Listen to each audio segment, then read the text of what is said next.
Back here now, 22 News and Cooley Dickinson Hospital are teaming up to go pink today.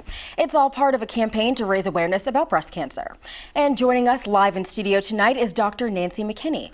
She's a medical oncologist with the Mass General Cancer Center at Cooley Dickinson Hospital, and we thank you for being here with us. Thanks so much for having me.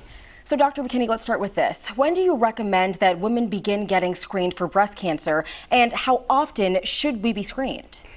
Well, that's actually a fairly controversial issue now, but my personal recommendation is that we start at age 40 for the average risk woman, to start with the mammograms and to continue once a year until at least the patient is 75 or is very infirm, so that they don't have a estimated life expectancy of greater than 10 years. And I want to ask you this now. Do you think that people with a family history of breast cancer should undergo genetic testing? Yes, and we've learned a lot about genetic testing, even since Angelina Jolie made the BRCA gene quite well known.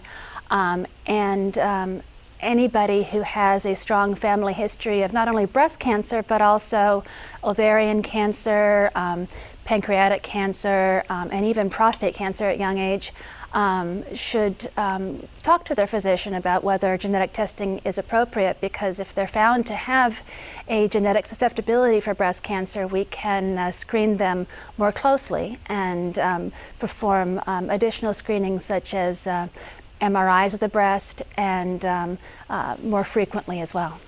All right, definitely something important to note. And finally, what are some of the ways that doctors are treating breast cancer today? We hear about chemo, we hear about radiation, but what are the other options?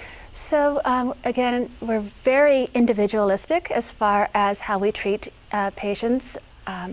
We have new genomic testing where we can send the patient's cancer out for specific testing of the genes of the cancer, and it comes back and it'll tell us what the chance the cancer is of coming back, but also whether it will benefit from chemotherapy.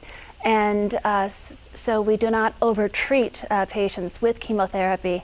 And that gives us a much better idea of how best to target each individual patient, because the decision to treat a patient with chemo is a really tough decision. And so when we talk to each patient, we have a real frank discussion about what treatments are best and how best to go about sequencing treatment with surgery, radiation therapy, and additional treatment, whether it's a pill, chemotherapy, both. All right, Dr. McKinney, we thank you again for being here with us tonight. Oh, and 22 News will have continuing coverage of our Go Pink initiative throughout the night and on our website at WWLP.com.